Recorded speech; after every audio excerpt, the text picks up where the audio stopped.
I never thought the person I sacrificed everything for, my own sister, would erase me from her life like I never existed. I paid nearly $80,000 for her Ivy League tuition, believing family meant loyalty. But then I stumbled onto a secret group chat where they mocked me, calling me nothing more than an ATM. Imagine finding out the sister you loved is rehearsing ways to prove you're crazy, just to steal your inheritance. This isn't just betrayal, it's war. And if you've ever trusted the wrong person, you'll understand why I had to fight back. It was 2 a.m. when my phone rang. I jolted awake, the shrill sound cutting through the silence of my tiny apartment. The screen flashed "Mom," but when I answered, it was Sarah's voice I heard. She was crying, trembling, whispering how she couldn't handle the pressure of classes, how she needed more money for books, how without me, she wouldn't survive. I sat there, half asleep, already calculating how much I could transfer from my savings. If I had known that call was the spark that would ignite an inferno, I would never have picked up. I am Emma, 35 years old, and for as long as I can remember, I have been the reliable one. The daughter who didn't complain, the sister who always showed up. My own dreams, law school, traveling, even the idea of buying a small home, were folded neatly into boxes labeled "someday." Meanwhile, Sarah's every ambition became my mission. When she was accepted into an Ivy League university, it felt like my achievement too. I told myself the $80,000 I poured into her tuition was love, loyalty, and proof that family comes first. At first, it didn't feel like a sacrifice. Watching her walk across the campus in photos she texted me, listening to her chatter about professors and debates, I felt proud. It was easier to ignore the gnawing anxiety in my chest about how quickly my savings were evaporating. I reminded myself, she will make it, and when she does, she'll never forget who believed in her. But life has a way of whispering warnings, soft enough that you can dismiss them if you want to. Sarah began answering my calls with clipped tones. "Busy, Emma? Can we talk later?" Later rarely came. On holidays, she sent texts instead of visiting. When I asked about meeting her boyfriend's family, she brushed me off. "It's complicated. You wouldn't understand." I told myself she was just trying to fit in, that she was overwhelmed. Deep down, I noticed the way she avoided posting pictures with me, while her feed overflowed with photos of her boyfriend's family dinners. At first, I thought, she's young, she wants to impress them. But then came the sting of being left out entirely. My name erased from captions, my presence invisible. The psychologist in me, because years of therapy had given me language, recognized the patterns. Trauma bonding from a childhood where my worth was measured by what I could give. Cognitive dissonance every time I convinced myself her coldness was temporary. Still, I clung to the idea of us. She was my sister. She had to love me. There was one night I remember vividly. I sat in my car after sending her another transfer, the receipt still glowing on my phone screen. Tears welled, hot and heavy, until they blurred the streetlights outside. I asked myself, when did love turn into obligation? When did I stop being a sister and start being her sponsor? But then, almost automatically, I whispered, "She's my sister. She's just busy. It will be okay."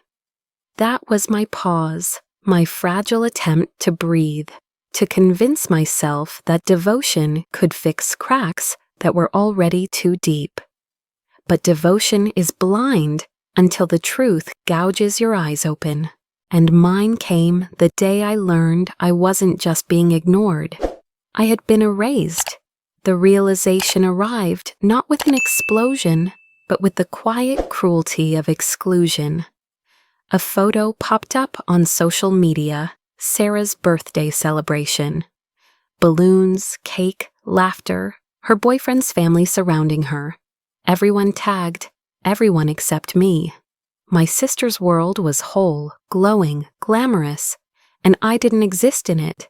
No seat at the table, no name on the guest list, no trace in her carefully curated life. I stared at that photo until my chest tightened, until I felt like my heart was collapsing under its own weight. All those years, every sleepless night, I worked overtime to pay her tuition. Every dream I deferred, every sacrifice I justified, none of it earned me a place in her story. And as I sat there, my phone buzzing with silence from her end, I realized something chilling. I hadn't just been forgotten. I had been cut out. The photo of Sarah's birthday party haunted me for days. I tried to shake it off, telling myself she probably kept it small, maybe only with her boyfriend's relatives. But then I saw the evidence stacked against my denial. There were dozens of people there, balloons, champagne glasses clinking, her face glowing with the kind of joy she used to save for our inside jokes.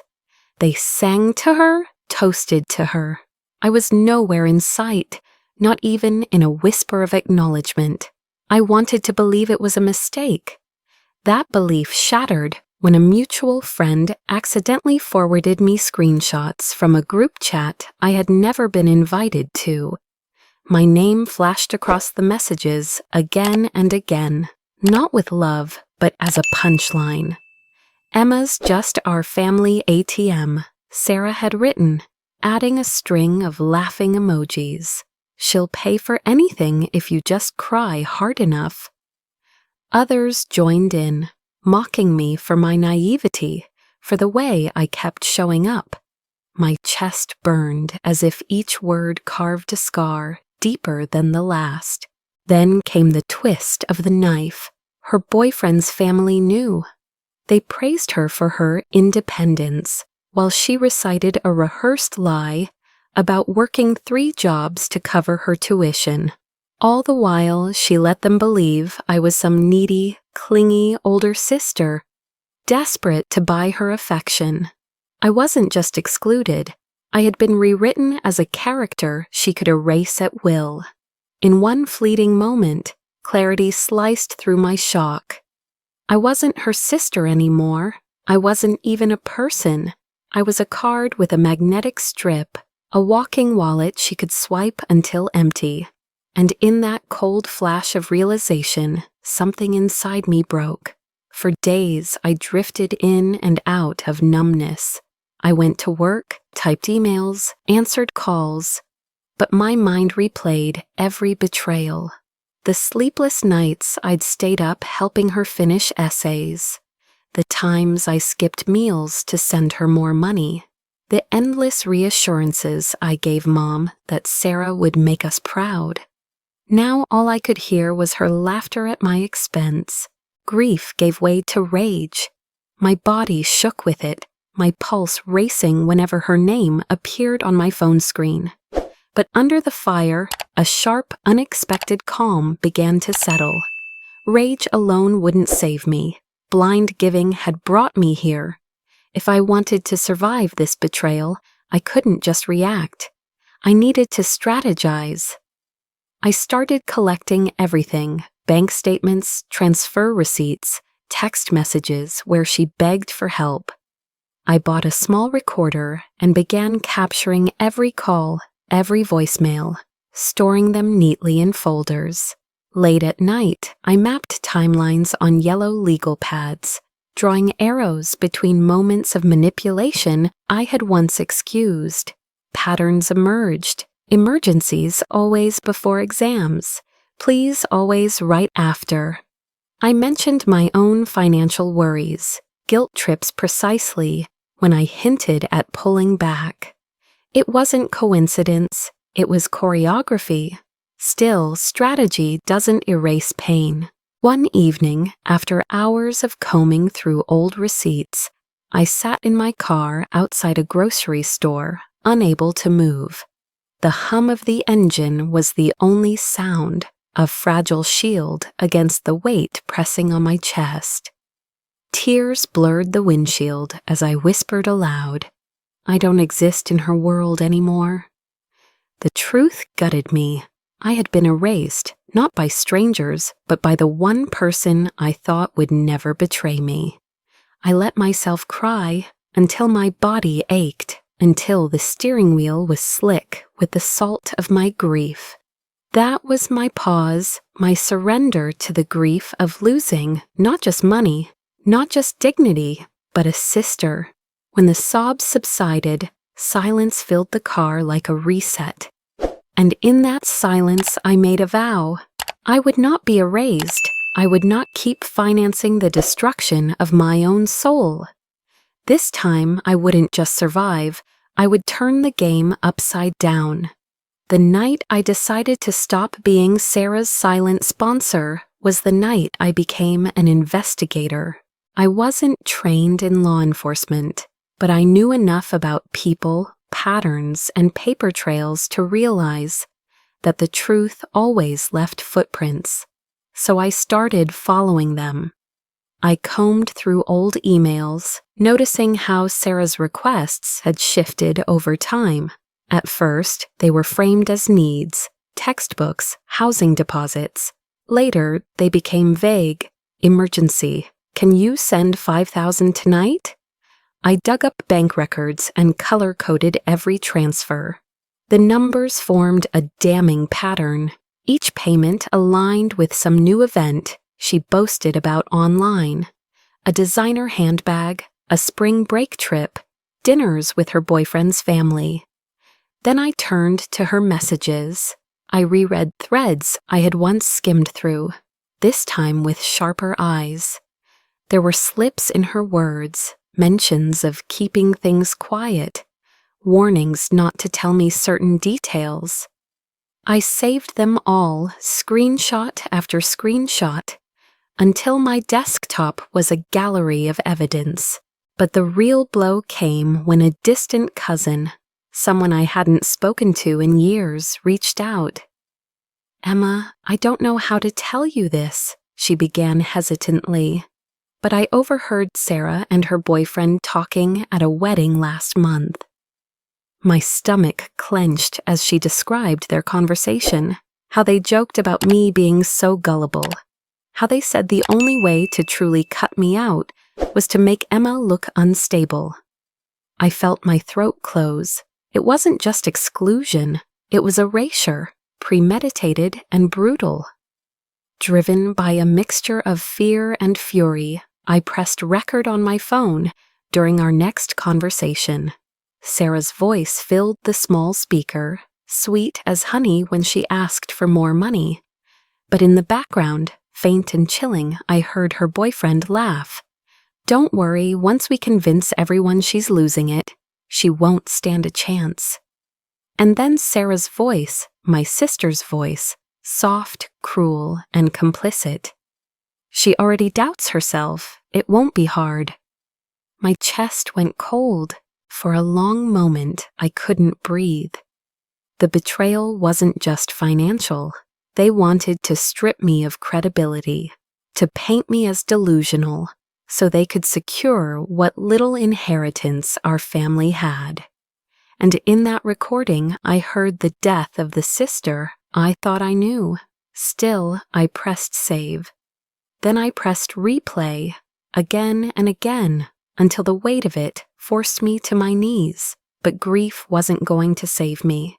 Evidence might. I began reaching outward, carefully. First, a lawyer, someone recommended discreetly through a colleague at work. He listened, brows furrowed, and told me to keep gathering, to document everything, to create a timeline that would stand in court if necessary. Next, a financial advisor, who helped me trace transfers and highlight inconsistencies in Sarah's claims.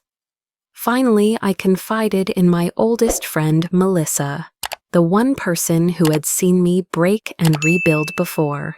She didn't gasp or pity me when I told her the truth. Instead, she leaned across the table, eyes steady. "Emma, you're not crazy. They are, and you don't have to fight this alone." For the first time in months, I felt the weight on my chest loosen. I still went to therapy too. Sitting in the sterile office, I admitted what hurt the most wasn't the money, or even the humiliation. It was losing my sister, the person I once trusted more than anyone. My therapist nodded, reminding me that grief was natural, that I was mourning a relationship that had already died long before I recognized it. The pause gave me room to breathe, to steady myself. The pain was still raw, but now it had a purpose. Because now I had allies, I had evidence, and I had a plan. I looked at the files stacking up on my desk, screenshots, recordings, notes. Each piece was a weapon, not of violence, but of truth. Sarah thought she had me cornered, reduced to silence. But she was wrong. I wasn't alone anymore, and the game was just beginning. The first cut was financial. After years of transfers and late-night pleas, I logged into my bank account and shut down the pipeline that had kept Sarah's world afloat. No more tuition payments, no more last-minute bailouts. I waited, heart pounding, knowing the silence would be short-lived. 3 days later, it came. A frantic call at midnight. Her voice cracked, high-pitched with panic. "Emma, I don't know what happened. The school just emailed me. They're saying tuition hasn't cleared. I could lose my classes. Please fix this." For the first time, I didn't rush to reassure her. I let the silence linger, let her hear the hesitation in my breath. "Sarah," I said slowly, "I can't do this anymore." Her sobbing turned to soft, measured words, almost too rehearsed. "I'm sorry. I know I've been distant, but you'll always be my sister. We're forever, right? You and me, no matter what. Please don't give up on me now." It was the same girl who had once clung to me after nightmares, the same voice that used to say I was her hero. And yet, layered beneath, I heard the manipulation, the performance. She wasn't apologizing, she was auditioning. What Sarah didn't know was that my phone had been recording from the moment I answered. Every calculated sob, every false promise. It was all there, captured and stored. But I played along, just long enough to keep her talking. The very next day, her tone shifted. Desperation turned to attack. Posts appeared on social media. "Sad my sister is so unwell. I wish she'd get help before she hurts herself." She called me unstable in coded words, dropping hints that I was paranoid, unhinged. Friends began sending me screenshots, asking if I was okay. It was her strategy, exactly as I had heard in that recording weeks ago. Paint me as crazy, erase me from credibility. I let her build the stage, and then I pulled the curtain back. One by one, I released the evidence, screenshots of her begging for money, receipts of every transfer, the timeline I had carefully pieced together. And finally, the recording, the one where she and her boyfriend plotted to discredit me, where she called me gullible and agreed to brand me as mentally unstable. The backlash was instant. Shock rippled through our circle of friends, then wider, spreading into the very online spaces she had tried to weaponize against me. People who once praised her independence now questioned everything. Messages poured into my inbox. "I can't believe she did this to you. We had no idea." Yet even in the storm, a memory pierced me. I saw Sarah at 16, twirling in the mirror, wearing the prom dress I had bought with money saved from weeks of overtime shifts. Her smile had been pure, untainted by greed or ambition. I remembered the pride in her eyes when she whispered, "You're the best sister ever." The ache of that memory was sharp, a reminder that my revenge was not victory, but necessity. I hadn't wanted to destroy her. I had only wanted her to stop destroying me. Still, the fallout gathered momentum. Sarah scrambled, posting denials, insisting I had edited the recordings, that I was trying to ruin her life. But denial crumbles under truth. Her friends began unfollowing. Her professors, once advocates, distanced themselves. And then came the blow she never saw coming. Her boyfriend's family, the very people she had tried so hard to impress, turned their backs. I didn't need to lift a finger. The evidence had spoken for itself. They saw her for what she was, a liar who had built her fairy tale on deceit and stolen money. Sarah thought she was still in control, still weaving her narrative. But the moment her boyfriend's parents cut ties, I knew. Her kingdom of glass had begun to shatter. When Sarah's carefully constructed image began to crumble, it didn't happen quietly. It collapsed with the same grand spectacle she had always craved. Her boyfriend's parents were the first to act. After hearing the recordings and seeing the evidence, they cut all ties. The invitations to family dinners vanished. The polite smiles disappeared. Suddenly, Sarah was no longer the golden girl they paraded around. She was the liability they couldn't afford to be associated with. Then came the most devastating blow. Her boyfriend, the man she had tried to impress by erasing me, finally spoke. Not to defend her, but to expose her. In a brutal twist of irony, he admitted to friends, and eventually to anyone who would listen, that his family had never truly accepted Sarah. To them, she was never a daughter-in-law in waiting, never an equal. She was just a ticket, a story to tell about the girl who made it out, with the help of her sister's money. When that story fell apart, so did their interest.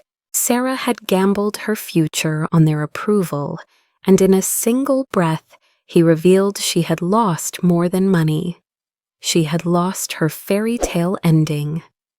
I watched the unraveling from a distance, my phone buzzing constantly, with updates, screenshots, whispered gossip passed through mutual acquaintances.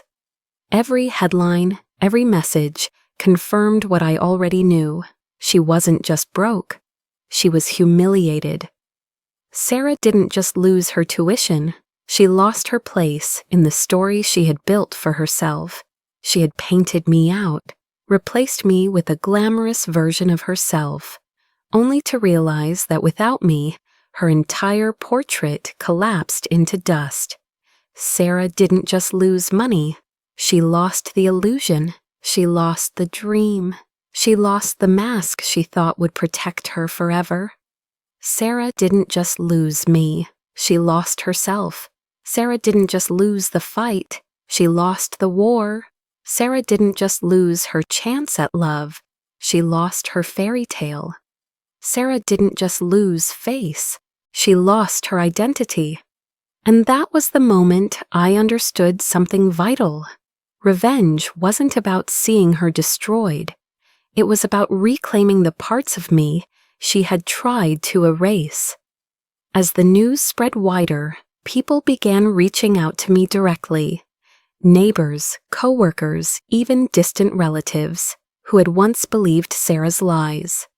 They told me I was brave, smart, resilient.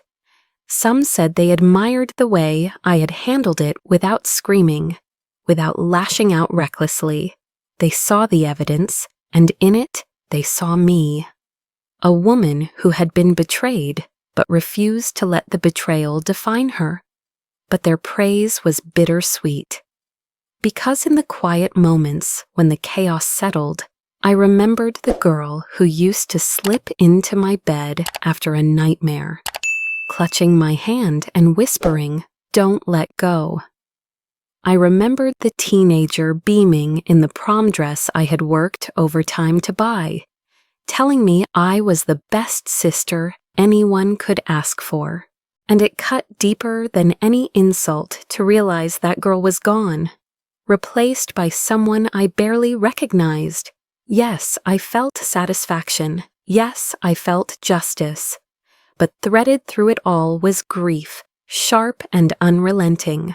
I had lost a sister long before the evidence surfaced. This was just the confirmation, carved into reality for everyone to see. Still, justice had its place. Sarah's reputation in the community withered. She was no longer the Ivy League success story, the admired daughter, the enviable girlfriend. Now she was the cautionary tale, the girl who bit the hand that fed her until there was nothing left to bite, the girl who gambled away her future on lies and manipulation. People called her the parasite, the betrayer, the girl who ate her sister alive. Harsh words, but not unearned, and every time I heard them, I felt both vindicated and hollow. Because I hadn't wanted her downfall to be my legacy. I had only wanted to be free, and that was when I realized revenge was never the ending. It was just the turning point. The real victory wouldn't come from watching Sarah fall. It would come from rising myself. The real justice wasn't in her collapse. It was in my rebirth. And so, while the world judged her, while the ashes of her fairy tale scattered in the wind, I looked inward and whispered to myself, "This isn't the end. This is the beginning." The silence that followed Sarah's collapse was different. For the first time in years, my phone wasn't vibrating with frantic requests, late-night pleas, or guilt-laden demands. It was quiet, unfamiliar, almost frightening, but also liberating. I deleted her number, blocked her on every platform, and handed the spare key she once had to my landlord. I even changed my bank accounts, setting up alerts that no one but me could access. For so long, I had lived in reaction to her needs. Now I was building boundaries, not as walls of anger, but as gates of protection. I drew clear lines with my parents too, explaining I would no longer play the role of mediator or savior. "If Sarah calls you," I told my mother gently, "please don't pass the message. I can't be her safety net anymore." The words were hard, but the relief afterward was real. Financially, I created a new plan. Instead of funneling money into Sarah's tuition or emergencies, I set up an investment account. The first deposit felt ceremonial, like I was planting seeds in soil that had always belonged to me. I budgeted for things I had denied myself: a new laptop, therapy sessions without guilt, even a weekend trip by the sea. Each choice was an act of reclaiming my own life. Emotionally, I felt like someone learning to breathe again. And one night, sitting on my balcony as the city lights blinked below, I realized the truth. For the first time in years, I wasn't holding my breath, waiting for the next disaster. I was inhaling fully, deeply, freely. And for the first time in years, I felt alive. For the first time in years, I felt whole. For the first time in years, I felt like myself again. And for the first time in years, I could finally say, I was breathing. Still, life has a way of circling back, not as punishment, but as purpose. A message appeared in my inbox one afternoon. It was from a woman I barely knew, a distant acquaintance from the community. She wrote, Emma, I saw what happened with your sister. I don't mean to intrude, but I'm going through something similar. My brother has drained me for years, and I don't know how to stop. Could we talk? At first, my instinct was hesitation. I wasn't a therapist or a guide. I was just a woman who had crawled out of her own wreckage. But as I reread her words, I saw myself in them. Every ounce of confusion, guilt, and exhaustion. And I realized maybe my pain wasn't meant to end with me. So I met her for coffee. She trembled as she told her story, how her brother manipulated her into loans, how her parents excused it, how she felt trapped. I listened, nodding, letting her grief breathe in the space between us. And when she asked me what I had done, I told her about the recordings, the boundaries, the therapy, about the day I finally said no. Her eyes filled with tears, but this time not from despair, from relief. If you could do it, she whispered, maybe I can too. It struck me then, survival was only the first step. Transformation was the true ending. I had spent so long defining myself as the betrayed sister, the erased, the forgotten. But in helping her, I became something else. Proof that escape was possible.